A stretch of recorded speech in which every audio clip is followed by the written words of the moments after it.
संभल में 22 नवंबर को हुए बवाल में आरोपी बनाए गए संभल सांसद जियाउर रहमान बयान दर्ज कराने के लिए लखनऊ पहुंचे हैं। वह न्यायिक जांच आयोग के सामने अपना बयान दर्ज करवाएंगे। आयोग ने सांसद और विधायक के बेटे को लखनऊ स्थित कार्यालय में बुलाया था। बुधवार को पेश होने के लिए कहा गया था।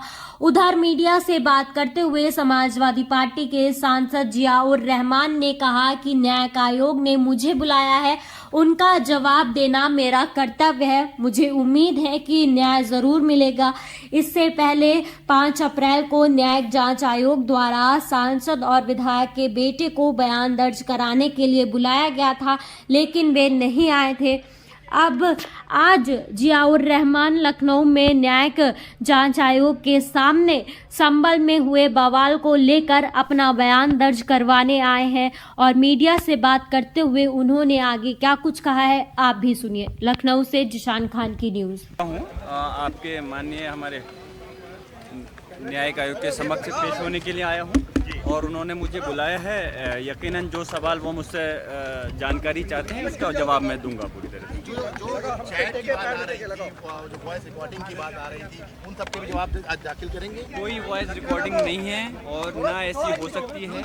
कोई रिकॉर्डिंग मेरी अगर होगी भी तो कोई गलत नहीं होगी, ये मैं इसी गारंटी के साथ कह सकता हूँ, क्योंकि मैं जिस जिम्मेदार पद पर बैठा हूँ कभी भी हल्की और कमजोर बात मैं नहीं कर सकता। और यकीनन जो कुछ आयोग बना है, हम पहले उम्मीद तवक्को करते हैं कि आयोग इस चीज़ की जांच करेगा और सही तरह से अपनी रिपोर्ट पेश करेगा। उसी के तहत मैं यहाँ पर हाजिर भी हूँ। जो आपके ऊपर आरोप पुलिस की तरफ से लगाए गए हैं उसको लेकर क्या कहेंगे? यकीनन आरोप गलत हैं और उसी के लिए मैं आयोग के सामने भी समक्ष पेश हो रहा हूँ और उसके लिए कोर्ट में भी लड़ाई लड़ रहा हूँ। आरोप गलत लगाए गए हैं, उसी के लिए मैं चाहता हूँ कि मुझे इंसाफ मिलना चाहिए। जब इस देश का सांसद ही अपने लिए इंसाफ की लड़ाई के लिए लड़ रहा है तो बाकी जनता को तो चिंता का विषय है ही।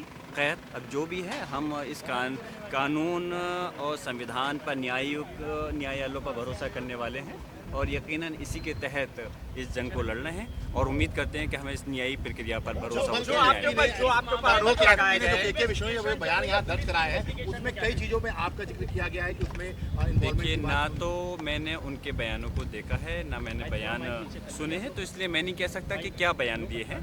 मैं सिर्फ यहाँ पर उन बयानों का जवाब देने आया हूँ जो कि न्यायिक आयोग मुझसे जवाब चाहता है। क्योंकि लोकेशन को लेकर सबसे बड़ी बात तो मैं सबसे बड़ा मेरे पास आधार है कि मैं यहाँ मौजूद ही नहीं था कि सदर साहब से जो मस्जिद के। देखिए, मुझे अफसोस है कि इस प्रकार की बात को कहना, और आप लोग इस देश की चौथी सबसे मजबूत, और उसके बाद शुक्रवार जुमे का दिन होता है, मैं वहाँ मौजूद रहता हूँ और सुकून के साथ सब हो जाता है, कोई बात नहीं होती। और जब मैं उस वक्त से संभल नहीं, उस प्रदेश से बाहर हज़ारों किलोमीटर दूर होता हूँ, वो घटना घटती है तो यकीनन कहीं से कहीं तक उसमें शामिल होने का कोई औचित्य नहीं बनता।